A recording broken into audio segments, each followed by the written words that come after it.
Desa ini tampak damai, tapi setiap malam Jumat Kliwon, warganya satu persatu menghilang. Tak ada jejak, tak ada mayat, sampai terungkap. Bupati mereka telah membuat perjanjian setan dengan siluman kara putih pemakan tumbal. Namaku Laras, 23 tahun, seorang mahasiswi tingkat akhir jurusan jurnalistik. Aku tak pernah menyangka, tugas akhir yang kupikir hanya akan jadi laporan biasa, justru menjadi awal dari mimpi buruk yang menghantuiku sampai hari ini. Semuanya bermula ketika dosen pembimbingku, Bu Rika, menyarankan untuk mencari fenomena desa tertinggal yang berhasil berkembang dalam waktu singkat.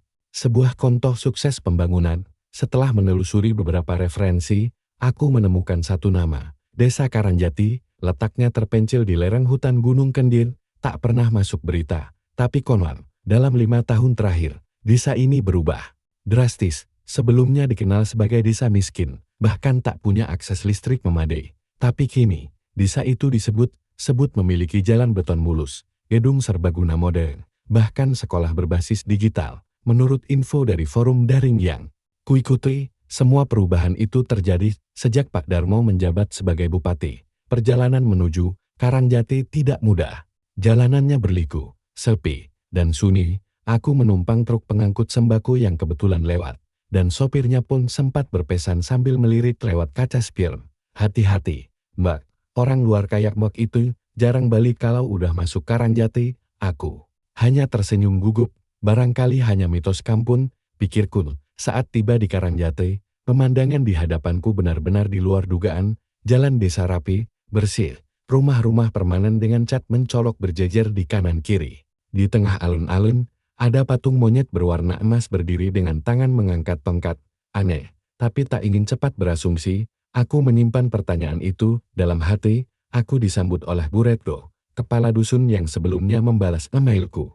Wanita ramah berusia sekitar 50-an itu menyambutku dengan senyum lebar dan keramahan khas desa. Selamat datang, Nak Laras. Tinggal di sini saja, rumah kami ada kamar kosong. Anggap saja seperti rumah sendiri, ya. Malam itu, kami makan malam bersama suaminya, Pak Darto, bercerita banyak tentang kemajuan desa yang katanya berkah. Dari pemimpin yang sakti mandraguna, aku mencatat semua dengan cermat. Tapi ada satu hal yang langsung menarik perhatianku. Di balik segala kemajuan itu, warga tampak terlalu hati-hati saat menyebut nama Pak Darmo. Bahkan anak-anak pun dilarang menyebut namanya sembarangan, seolah namanya lebih dari sekadar pejabat. Tapi seperti dewa yang tak boleh dihina, keesokan harinya, aku berkeliling desa sambil mewawancarai beberapa warga. Semua mengatakan hal yang sama, dulu desa ini miskin, jalan rusak. Tapi sejak Pak Darmo menjabat, hidup mereka berubah. Namun, satu hal terasa ganjil. Tak ada yang mau bicara soal malam Jumat Kliwon. Setiap kali aku bertanya, wajah mereka berubah. Kaku, ada yang pura-pura tak dengar. Ada yang langsung mengalihkan topik. Hanya satu anak kecil, mungkin usia 10 tahun, yang berbisik pelan sambil menatapku tajam dari balik pagar kayu. Tante, jangan keluar malam Jumat Kliwon. Nanti kamu diseret monyet putih. Aku membekuk. Tapi saat hendak menanyakan lebih lanjut, ibunya segera menarik si bocah dan membawanya masuk rumah. Malam harinya, saat aku duduk di beranda mencatat hasil wawancara, Bu Retno duduk di sampingku, membawa teh hangat. Nak Laras, maaf kalau warga sini terlihat tertutup, kami cuma ingin hidup tenang. Aku hanya mengangguk. Tapi ada satu pertanyaan yang tak bisa kutahan, Bu, benar nggak? Dulu banyak warga yang hilang? Bu Retno terdiam, matanya menatap kosong ke kejauhan. Dulu, iya, tapi sekarang tidak ada lagi yang hilang. Aku merinding. Kenapa jawabannya terasa seperti penyangkalan? Dan kenapa ucapannya tidak selaras dengan nada bicaranya? Malam itu hujan turun tiba-tiba, deras, tanpa angin, tanpa petir. Hanya suara guyuran air dan sebuah lolongan panjang dari arah hutan di belakang desa. Suara yang tak bisa kupastikan itu binatang atau sesuatu yang lain. Aku beranjak dari kursi dan memandang keluar pagar. Samar-samar kulihat siluet seperti manusia atau kera besar berdiri di batas pohon-pohon. Jantungku berdegup kencang saat kutanya ke Bu Retno keesokan paginya. Ia hanya berkata, "Ai, kamu pasti capek, di sini banyak suara binatang malam." Namun sore itu, kudengar kabar seorang pemuda bernama Yono tak kembali sejak tadi malam. Ibunya menangis diam-diam. Sementara warga lain pura-pura tak tahu. Aku menulis semuanya di buku catatanku, sambil menggoreskan satu kalimat besar. Desa ini makmur, tapi terlalu banyak yang disembunyikan, dan aku bersumpah, aku akan cari tahu semuanya, sampai ke akar-akarnya. Hari itu, Jumat pagi, langit Karangjati tampak cerah, tak ada tanda-tanda hujan. Burung-burung berkicau seperti biasa, dan aktivitas warga berjalan seperti tak ada yang aneh. Tapi bagiku, suasana itu justru terasa semakin mencurigakan, terlalu tenang untuk desa yang baru kehilangan seorang pemuda. Giono, pemuda yang katanya hilang malam tadi, seolah menguap begitu saja dari pembicaraan warga. Tak ada yang mencarinya, tak ada laporan ke polisi, bahkan keluarganya pun tampak diam. Aku mencoba mendatangi rumah Yono, berpura-pura sebagai mahasiswa yang ingin mewawancarainya. Di sana, ibunya membuka pintu sambil tersenyum kaku. Yono sedang keluar kota, katanya cepat, seolah sudah menyiapkan jawaban itu sejak tadi pagi, padahal rumah itu jelas-jelas kosong, dan dari balik bahunya aku melihat sepatu Yono masih tergeletak di depan kamar. Mataku menatapnya sebentar, tapi sang ibu buru-buru menutup pintu. Aku melangkah pergi, perutku mulai mual, bukan karena makanan semalam, tapi karena perasaan yang menekan dada.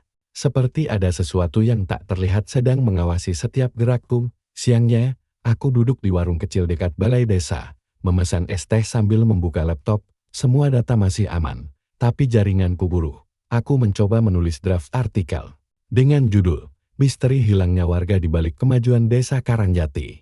Baru 2 paragraf kutulis, tiba-tiba seorang lelaki tua duduk di sebelahku, bajunya lusuh, celananya kompang-camping, dan dari wajahnya aku bisa menebak bahwa dia bukan bagian dari desa baru yang kaya ini. "Mbak wartawan, ya?" tanyanya. "Liris," aku mengangguk. "Saya cuma mau bilang, kalau mau selamat, jangan nulis apa-apa tentang desa ini, khususnya tentang malam Jumat." Aku menatapnya. "Kenapa?" Ia tidak menjawab, tapi ia menyelipkan selembar kertas kecil ke bawah gelas es tehnya, lalu bangkit dan pergi tanpa sepatah kata lagi. Kertas itu berisi tulisan tangan gemetar. "Setiap Jumat Kliwon, 1 nyawa hilang. Kalau kamu dengar lolongan dari hutan, jangan buka jendela, jangan keluar, jangan menoleh, jangan panggil siapa-siapa. Mereka sedang mencari tumbal." Malam itu hujan turun tiba-tiba, lagi tanpa angin, tanpa awan gelap sebelumnya, petir tak ada, tapi hujan terasa berat, hujan yang tak biasa. Aku duduk di kamar, memandangi jendela. Jam menunjukkan pukul 11.42 menit. Malam detik jam terasa lebih keras dari biasanya. Jantungku ikut berdetak cepat. Aku merasa malam ini akan terjadi sesuatu. Tiba-tiba, suara itu datang. Oh, bukan lolongan serigala, bukan suara manusia, tapi sesuatu yang berada di antara keduanya, seperti teriakan makhluk buas yang kesakitan, atau marah, atau lapar. Tanganku gemetar saat hendak menutup jendela, tapi dari balik tirai, aku melihat sesuatu, seseorang, atau sesuatu berjalan perlahan di jalan desa. Tubuhnya besar, berbulu, berwarna abu keputihan, dengan tangan panjang menjuntai ke tanah. Ia berjalan membungkuk, lalu tiba-tiba berhenti, dan menoleh ke arah rumah tempatku menginap. Mataku membelalak. Makhluk itu tidak punya wajah, hanya 2 lubang hitam besar di tempat mata, dan mulutnya menganga tanpa suara, seperti sedang mengendus atau mencari sesuatu. Aku mundur, nafasku tercekat, mulutku terkatup rapat karena takut mengeluarkan suara sekecil apapun. Samar-samar, aku mendengar langkah kaki mendekat. Aku menahan napas. Tok tok tok. Pintu depan diketuk 3 kali, pelan berat, lalu sunyi. Aku ingin menjerit, tapi lidahku keluh. Aku hanya bisa meremas selimut, berdoa dalam hati semoga itu hanya mimpi. Beberapa menit kemudian, lolongan berhenti. Hujan perlahan reda, dan suara jangkrik kembali terdengar seperti biasa. Tapi aku tahu, apapun yang lewat tadi, itu nyata. Pagi harinya, suasana kembali seperti tak terjadi apa-apa. Warga tertawa, anak-anak bermain, bahkan Bu Retno menyapaku dengan ceria seperti biasa. Tapi satu hal langsung membuatku mual. Di depan rumah yang kemarin kukunjungi, terpasang bendera kuning. Ibunya Yono kini meninggal, kata warga, karena sakit jantung mendadak. Aku nyaris muntah. 2 orang dalam 2 malam. Aku menatap catatan kecil yang diberikan kakek tua kemarin. Kalimat terakhirnya kini seperti terukir di kepalaku. "Jangan menoleh, Jangan panggil siapa-siapa. Mereka sedang mencari tumbal, dan aku yakin, malam tadi, mereka hampir menemukanku. Setelah 2 malam berturut-turut mendengar lolongan, dan melihat makhluk aneh itu, aku tahu, ini bukan sekadar kisah rakyat, atau mitos desa biasa. Ada sesuatu yang benar-benar mengintai Karangjati. Dan kini aku merasa, ia juga mengintai aku. Hari itu aku memutuskan untuk menyepi sejenak. Menghindar dari warga yang terlalu ramah, terlalu sempurna, dan terlalu diam. Aku butuh waktu sendiri, butuh menata napas, dan logika tujuanku. Rumah tua peninggalan kakek. Rumah itu terletak di pinggir desa, tak jauh dari batas hutan larangan. Warga menyebutnya rumah Kiai Surya, karena kakekku Alm, Kiai Surya dulu dikenal sebagai dukun, sekaligus penjaga batas desa. Saat kecil, aku pernah sekali menginap di sana, tapi sejak beliau wafat, rumah itu dikunci dan dibiarkan kosong. Dengan kunci warisan dari ibuku, aku masuk bau debu, dan kayu lapuk langsung menyergap begitu pintu terbuka. Lantai papan berderit. Di bawah langkahku, bingkai-bingkai foto tua masih tergantung, termasuk satu foto besar Kiai Surya berdiri di depan hutan, membawa tongkat, dan mengenakan jubah putih. Aku berjalan kerak buku tua di sudut ruangan. Jari-jariku menyisir lemari yang dipenuhi kitab kuning, catatan ritual, dan ramuan-ramuan, hingga akhirnya, aku menemukan satu buku lusuh bersampul kulit hitam, tersembunyi di balik tumpukan kain kafan tua. Judulnya ditulis tangan, dengan tinta merah yang sudah pudar, pangikat kera putih, perjanjian berdarat, dan tumbal kekuasaan oleh Kiai Surya. Tanganku gemetar saat membukanya. Di halaman pertama, tertulis pesan yang membuat tengkukku merinding. Jika kau membaca ini, berarti perjanjian lama belum selesai, dan darah kita masih dicari. Jantungku berdetak lebih cepat. Di lembar-lembar berikutnya, kutemukan kisah mencengangkan, ringkasan dari buku tua kakek. Puluhan tahun lalu, saat Karangjati masih dikelilingi hutan lebat, ada makhluk penunggu yang dikenal sebagai siluman kera putih. Ia bukan kera biasa, melainkan makhluk dari alam lain yang bisa memberi kekayaan, kekuasaan, dan kekebalan. Dengan syarat satu, darah manusia. Suatu hari, seorang calon kepala desa bernama Suradipa yang kini diyakini sebagai ayah Pak Darmo datang pada Kiai Surya untuk meminta ilmu agar menang pemilihan dan membawa kejayaan. Kiai Surya menolak, tapi Suradipa nekat pergi ke gua di tengah hutan larangan tempat siluman itu bersemayam. Ia membawa tumbal perawan dan melakukan ritual yang disebut mandi darah merah. Sejak saat itu, satu nyawa harus diberikan setiap bulan purnama agar siluman tetap diam dan memberi kekuasaan pada garis keturunannya. Kiai Surya yang tahu hal ini, berusaha mengusir siluman itu lewat ritual pengusiran, namun gagal. Sebagai gantinya, ia menyegel gua tersebut dengan mantra darah keluarga dan menyembunyikan kunci pemutus kutukan. Dalam catatan ini, tanganku gemetar. Jika semua itu benar, Pak Darmo bukan hanya bupati, tapi pewaris perjanjian setan, dan yang lebih mengerikan, darah keluarga Kiai Surya adalah satu-satunya penutup dan penguat.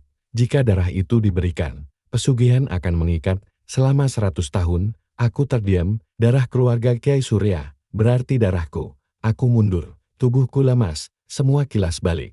Malam-malam kemarin lolongan itu, makhluk itu, dan kenapa mereka seperti mencium aku dari jauh semua mulai masuk akal. Aku bukan hanya saksi, aku adalah target. Aku buru-buru menutup buku itu dan memasukkannya ke dalam ransel lalu berlari keluar rumah tanpa sempat menutup pintu. Namun langkahku terhenti saat seseorang berdiri di depan pagar. Seseorang yang tak asing, Pak Darmo, tersenyum ramah, penuh wibawa, tapi kali ini, senyum itu menyimpan sesuatu yang jauh lebih gelap. Wah, saya dengar kamu cucu, Kiai Surya ya hebat. Sudah bisa menulis liputan tentang Karangjati. Aku berusaha menjaga wajahku tetap tenang. Hanya riset kecil, Pak. Ia tertawa ringan. Riset kecil bisa membuka hal-hal besar, Mak Laras. Tapi hati-hati, jangan sampai membuka yang tidak perlu dibuka. Pandangan matanya menusukku. Hangat tapi beracun.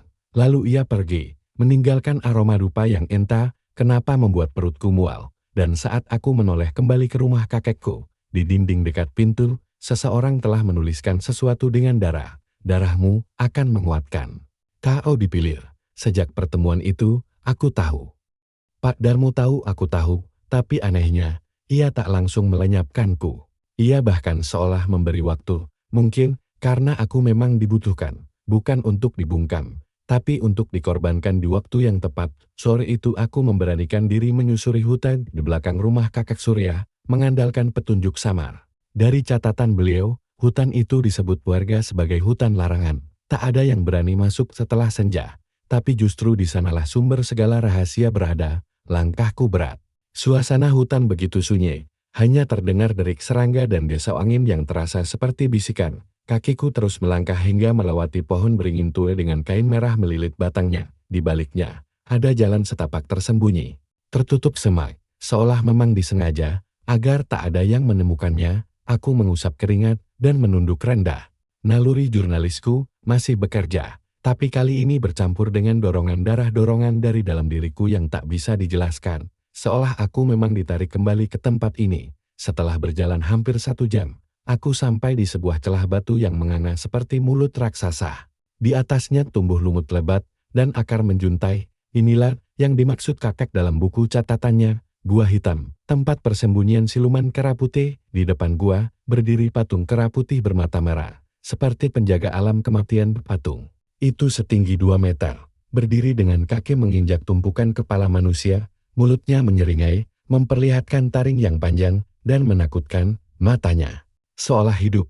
Aku hampir mundur, tapi kemudian suara ranting patah dari arah semak membuatku membeku. SSSTTT. Jangan bersuara. Seorang anak kecil muncul dari balik pepohonan. Tubuhnya kurus, matanya cekung, dan wajahnya pucat. Aku kenal. Dia, namanya Arga, anak yang pernah memperingatkanku soal monyet putih waktu itu. Kamu ngapain di sini? Bisikku panik. Aku yang harus tanya itu. Kamu mau mati, Mbak? Jawabnya pelan, tapi tegas. Aku mau lihat apa yang sebenarnya terjadi di sini. Arga menatapku lama, lalu mengangguk. Ia menunjuk ke atas tebing, di samping gua. Dari sana kamu bisa lihat semuanya. Tapi jangan bersuara, jangan bergerak. Kami naik perlahan, menyelinap di balik batu-batu besar. Arga menunjuk ke celah sempit antara 2 batu. Aku mengintip, dan di sanalah aku melihatnya. Di dalam gua, beberapa pria dewasa berkerudung hitam berdiri melingkar, memegang obor. Di tengah lingkaran, seorang gadis remaja diikat dalam posisi duduk. Tubuhnya berlumuran cairan merah darah. Pak Darmo berdiri di depan gadis itu, mengenakan jubah putih bertuliskan aksara kuno yang samar terlihat bercahaya. Ia mulai membaca mantra dalam bahasa yang tak kupahami. Suaranya dalam dan bergetar, seperti bukan berasal dari dirinya sendiri. Asmato Kanti Arwana, Dumateng Siro, penguasa alas, taringmu, darahmu, kundang malam ini. Lalu darah ditumpahkan ke kepala gadis itu. Gadis itu menjerit, tapi tak ada yang menolong. Pak Darmo lalu menunduk. Tubuhnya menggeliat, tulang-tulangnya bergeser, dan kulitnya perlahan ditumbuhi bulu putih. Suaranya berubah menjadi auman, matanya berubah hitam legam. Dia kerasukan, makhluk itu yang bersemayam dalam tubuhnya merangkak menghampiri si gadis. Ia menjilat darahnya, tertawa, menari. Suaranya seperti campuran jeritan manusia dan binatang. Ritual mandi darah, ini nyata. Arga memegangi lenganku yang gemetar, tapi aku tak tahan. Aku ambil ponselku dan mulai merekam. Kamera bergetar di tanganku.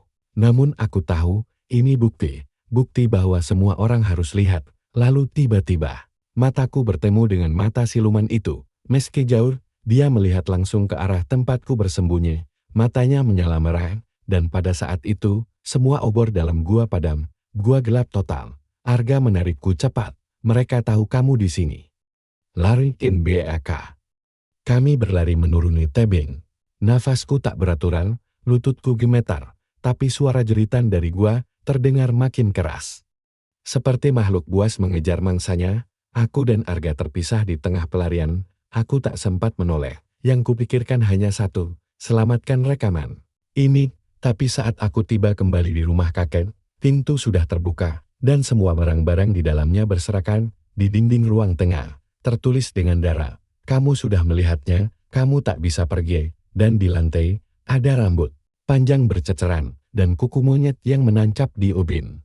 Aku mengunci pintu rumah kakekku dari dalam, meskipun dalam hati aku tahu, kunci biasa tak akan bisa menghalangi apapun yang tadi kulihat di gua itu.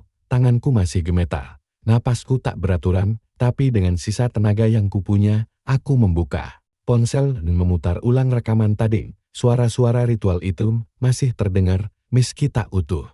Video bergoyang karena aku gemetar saat merekam. Tapi di beberapa detik terakhir, sosok Pak Darmo yang kerasukan mulai tampak jelas. Begitu juga tubuh gadis remaja yang tersungkur lemas bersimbah darah ini. Bukti paling berharga dan paling berbahaya yang pernah kudapatkan. Aku langsung mengirim salinan videonya ke email pribadiku dan ke cloud backup. Lalu mencoba menyalin file ke flash disk kecil yang selalu kubawa, tapi saat aku hendak mengecek ulang isi rekaman itu, filenya hilang, bukan terhapus, tapi tidak ada jejaknya sama sekali. Padahal aku baru saja melihatnya. Keringat dingin mulai menetes dari pelipisku. Aku mencoba membuka ulang email dan cloud. Dan semuanya juga kosong, tidak ada lampiran terkirim. Tidak ada file backup, hilang semuanya. Aku membackup ini, bukan kebetulan, seseorang atau sesuatu menghapus semuanya. Mungkin mereka tahu aku sedang mengirimkannya, atau lebih buruk. Mungkin sejak tadi, mereka memang mengawasi setiap langkahku. Pagi harinya, aku mencoba kembali bersikap biasa. Aku berpura-pura tidak terjadi apa-apa, menyapa Bu Retno di depan rumah, dan bahkan ikut membantu memasak di dapur. Tapi dalam hati, aku terus mencari Arga anak kecil yang semalam ikut menemaniku menyelinap ke gua. Namun setelah kuputar keliling desa, Arga tak ditemukan. Bahkan orang-orang yang kutanya hanya menatapku aneh. Arga siapa, Mbak? Di desa ini, nggak ada anak namanya Arga. Aku mengerutkan kening. Kemarin dia main di dekat rumah Bu Retno, pakai baju putih all. Mungkin kamu salah lihat, di sini nggak ada anak kecil seperti itu. Mereka menjawab terlalu cepat, terlalu kompak.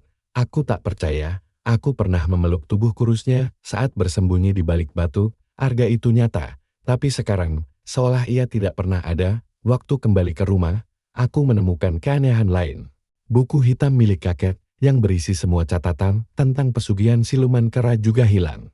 Padahal semalam aku yakin meletakkannya di bawah bantal.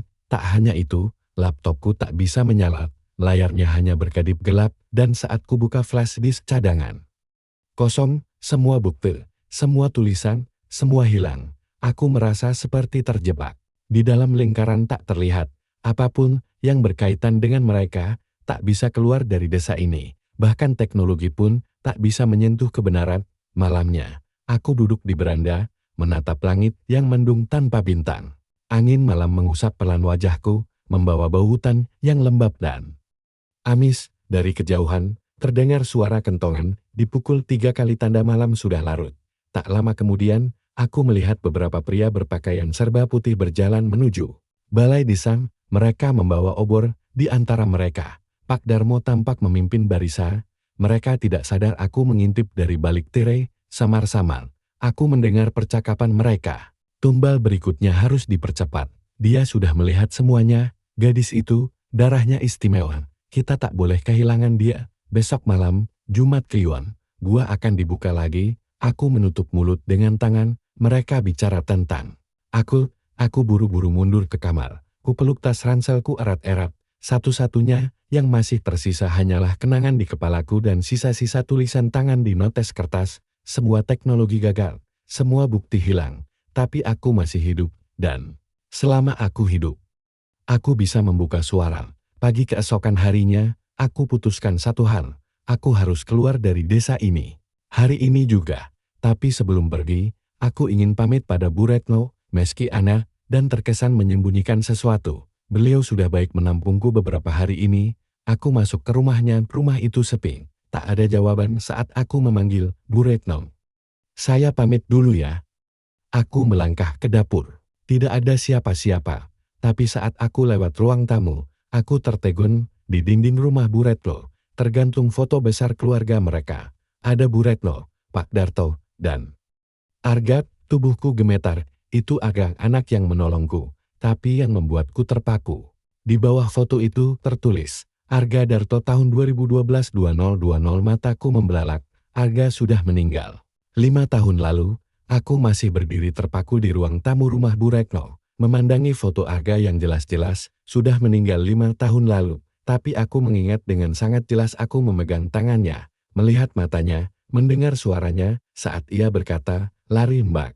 Kalau Arga sudah meninggal, siapa yang bersamaku malam itu? Seluruh tubuhku bergetar, dan di saat itulah, aku mendengar langkah kaki dari luar cepat, berat.